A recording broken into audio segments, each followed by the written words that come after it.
redefining dignity in modern workplaces. As we're approaching Workers' Day, the conversation is shifting beyond wages and job security towards something deeper: dignity and psychological safety in the workplace. Increasingly, employees are speaking about environments where policies exist on paper but not always reflected in practice. The disconnect is raising urgent questions about fairness, about accountability, and ethical leadership in modern organizations. We're joined by Kovini Moodley in the studio. She is a governance, risk, and compliance expert, and we're unpacking this even further. Thank you so much for your time. Thank you so much for having me. I love being here. And I love the outfits. I tried, guys. Very on brand. Very, very on brand. Thank you so much. I think it's such an important conversation. When we talk about dignity in the workplace, Yes. maybe if we can define what it actually means in the South African context. You know, I think every year we observe Workers' Day would be Yeah. an appropriate word, Yeah. but Not celebrate, for or me, celebrate? we should be celebrating. Mhm. But, you know, based on my lived experiences and the fact that I mentor a lot of young professionals as Yeah, well, yeah. this seems to be something, you know, that is becoming increasingly challenging in workspaces. Especially something and a topic that I am deeply passionate about is around corporate GBV. Yeah. It's something that's not often spoken about. It's something that sits within, I want to say, pretty high-rise buildings, Yeah. and you know, the outside doesn't reflect what's inside. Corporate GBV, I don't think I've heard that before. If you can unpack it a little bit more. Sure. What is it? How does it show up? Sure, I think we know about GBV and Yeah. GBVF, Yeah. but this is a specific legal term Mm-hmm. where there are certain, I want to say, inequalities Right. that happen within a workspace, Mm-hmm. and it is not physical. Yeah. When something is physical, it's always easier to prove. For sure, for sure. Whereas something that is persistent Psychological, and, you know, emotional. retaliative and over many emails Yeah. and stuff where you've got to read between the lines Yeah. is sort of where it starts to, I want to say, fester and grow. Goodness. Mhm. And a big part of our conversation is also around psychological safety, and I think it Yes. speaks to what you're saying Yes. right now. It might be a buzzword that maybe other people have heard, buzz term that other Yes. people have heard, but Yes. maybe there's a lacking in terms of understanding what does it actually mean when we speak of psychological safety in the workplace. Yes. So from a governance and a risk perspective, Yeah. it is very important to note that employers are required to create a psychologically safe environment for people to work and to thrive and Yeah. to feel safe. But I think there's a lot going on in the world. There's a lot going on with whistleblowing. Yeah. There's a lot happening. The Madlanga Commission is on behind me. Right there, yeah. And something that I've been following quite closely. And I think there's definitely a need for organizations as a whole, both Yeah. in private and the public sector, to really focus on making sure that you are addressing behaviors that do not align with your value system. Yeah.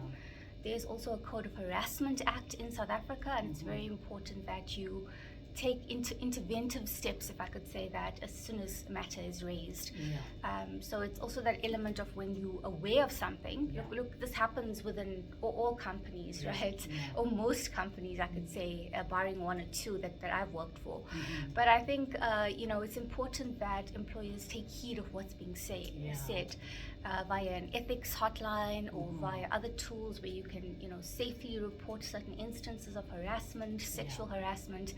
These are unfortunately realities and challenges that still find its way into corporate workspaces. You know, despite our democracy, despite all the amazing ventures in terms of making our constitution as fair and transparent as possible, it's sad that we Yeah. still have to sometimes face these kind of challenges.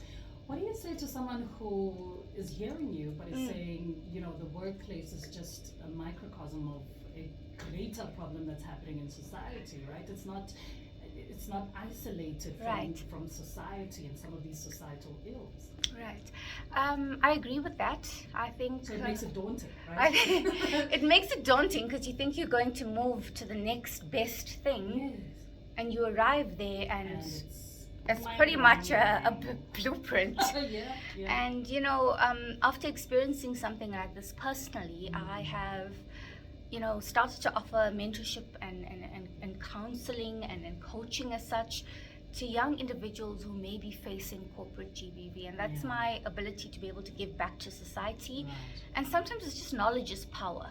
You know, Yes. if you get that gut feeling inside of you, it often means that we shouldn't ignore that. For sure. I think there's many times where I myself have ignored my intuition and it hasn't landed me up in great spaces. Yeah. And you live to regret. Absolutely.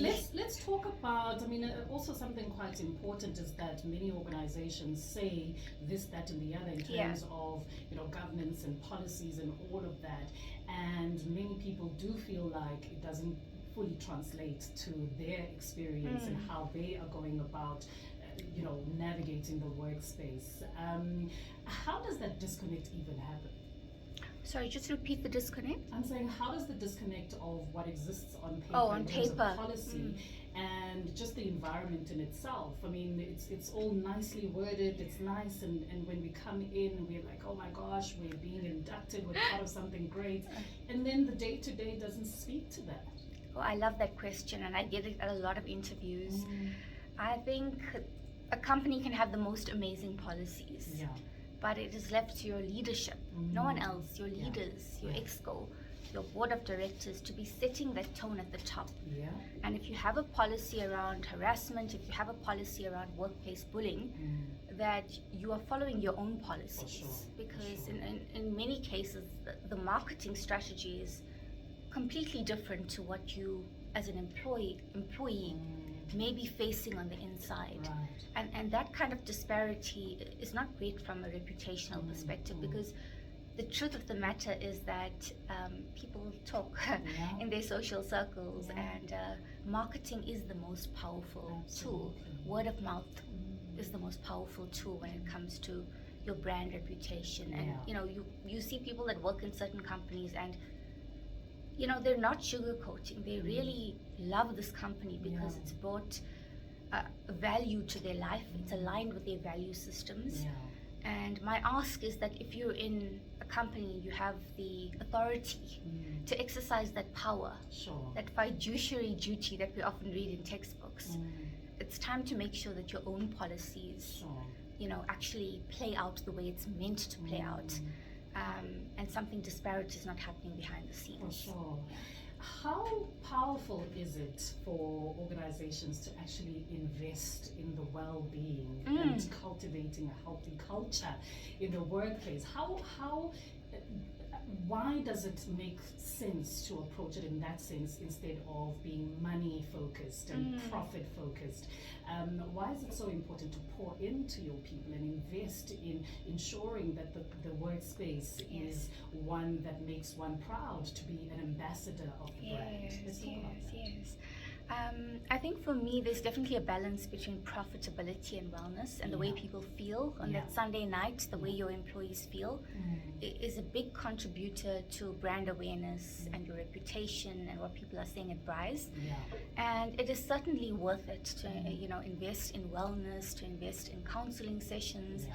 A lot of employer groups have EAP, which is I think it's Employer Assistance Program, Yeah. where they offer you legal advice, it's wellness, it's coaching, it's trauma counseling. Yeah. And that's very important to have. But I think very closely linked to that is psychological safety, because if you're not feeling safe in the environment, you're not going to phone this call center and 100%. feel like you can share what's actually happening, Yeah. because you've got this fear that, you know, after I do this, I'm going to be Right. retaliated against more. I'm going to face more harassment, whatever the case is. I'd rather just keep quiet. Yeah. And I think that's very important for people to understand that, you know, it's often a third party, but how safe are they to share this information For with HR, with the counseling service, and with other leaders in the organization? Yeah. And I truly believe that the best companies I've worked for have literally, you know, embodied transparency. That's the one thing. Yeah. You know, open door policy is one thing, but when you go in there, are you feeling safe to say what you need to? For sure, for sure. What is meant by weaponization of disciplinary processes? It sounds like big English. What's happening? It's big English, but it's also, I want to say, law English. I've learned a lot about labor law, I want to say, in the last 2 years. And I count that towards my experience and just being able to navigate some of the challenges that are often faced. Yeah. You know, I've seen cases where someone logs a grievance against a manager that perhaps has been bullying or harassing them, even sexual harassment, and that is silently ignored by the organization. And then suddenly you notice after 8 or 9 months, you get a weird email, you look at it, and it says now you have to attend a disciplinary of inquiry, and that's like a disciplinary hearing. Right. So that is, for me, another way of weaponizing your processes to push people out of an organization. Because often people don't want to hear the truth. They don't want to hear what's going wrong. They want this rose-tinted picture of everything that's going right. Yeah. But for me, I think true leadership is about wanting to get that feedback, Right. wanting to address issues that leadership may not always be very aware of. And weaponizing is something that has become very common in workplaces. And it is against labor law. It is against the code of harassment. And there's no way that you can suddenly issue a disciplinary hearing without having conversations, having warning letters. There's got to be a trail of evidence as well. But just throwing someone with a disciplinary inquiry, I've seen has also become, sadly, a playbook when people struggle to push you out of an organization. But oftentimes, those powers win because a lot of the time we are not empowered enough with the information that COVID has about what my rights are, what the processes are meant to be.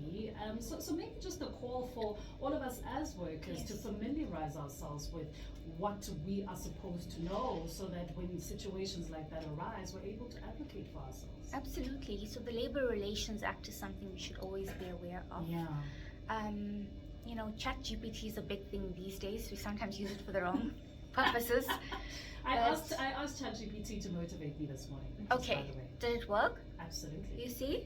You see, guys, there's power in AI when it's used for empowerment, right? And a simple search about uploading maybe your employment contract, blocking out certain things, and then asking questions thereafter. I think a lot of people forget to upload documents to help the bot to become smarter at answering your questions.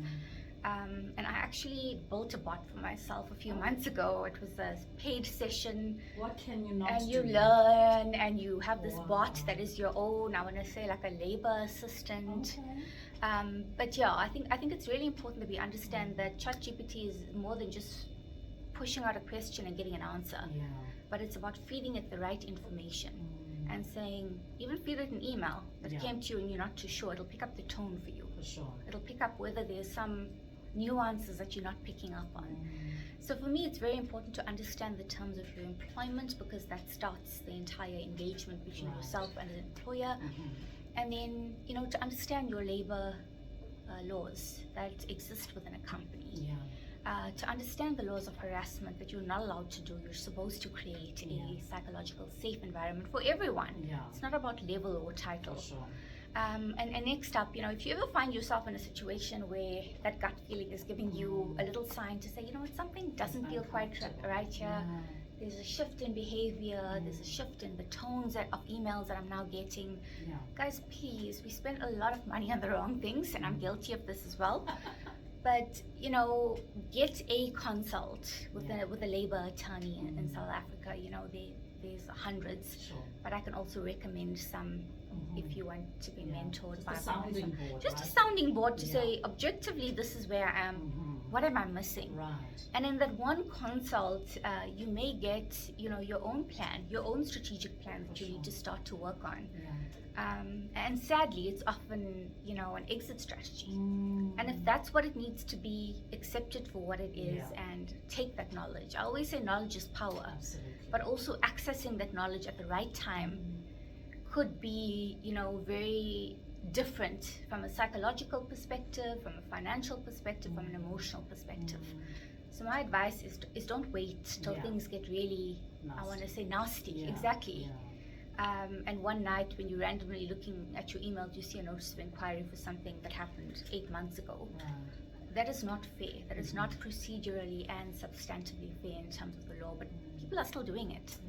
So there are moments where I have to stop and say, as a proudly South African icon, I have to stop and say, cry, oh beloved country, because these are public funds that are being utilized in the wrong way.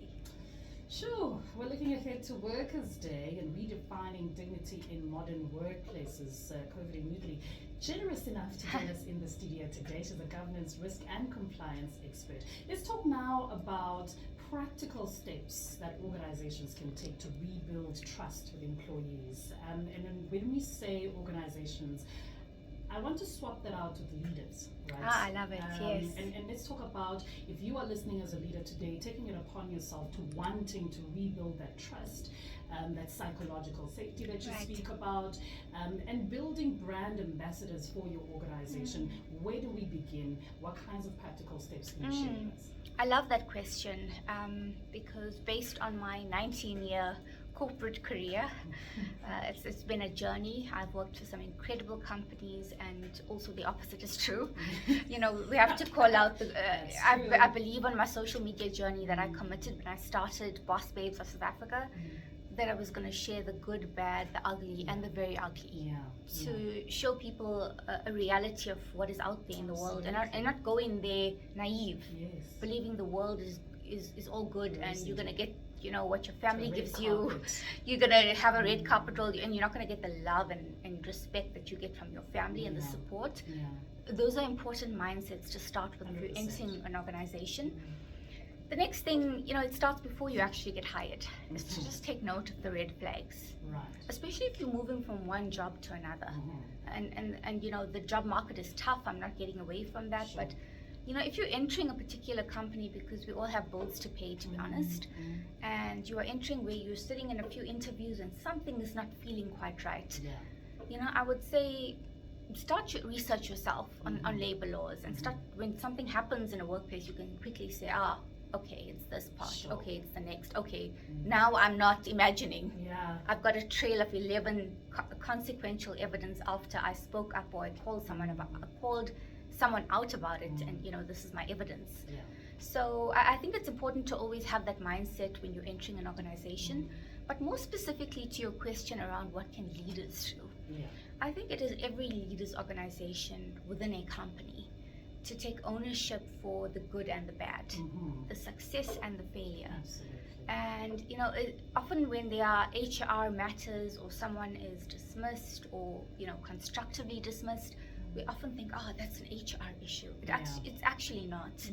From a governance and risk expertise perspective, that is actually a failure of your governance systems, right? Everything is failing below, and now matters been escalated to the board or the, you know, the chief people officer, and that's the first thing, is that you want to be able to have a strategy where your tone at the top translates to the tone at the bottom, and everyone understands this is the playing field.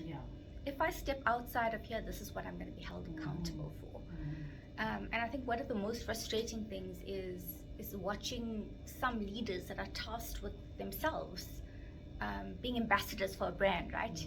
It doesn't matter as well wherever you work, but having that authority and misusing it. So that misuse of power is something that we need to be very careful about. I think as well, I've been following the law quite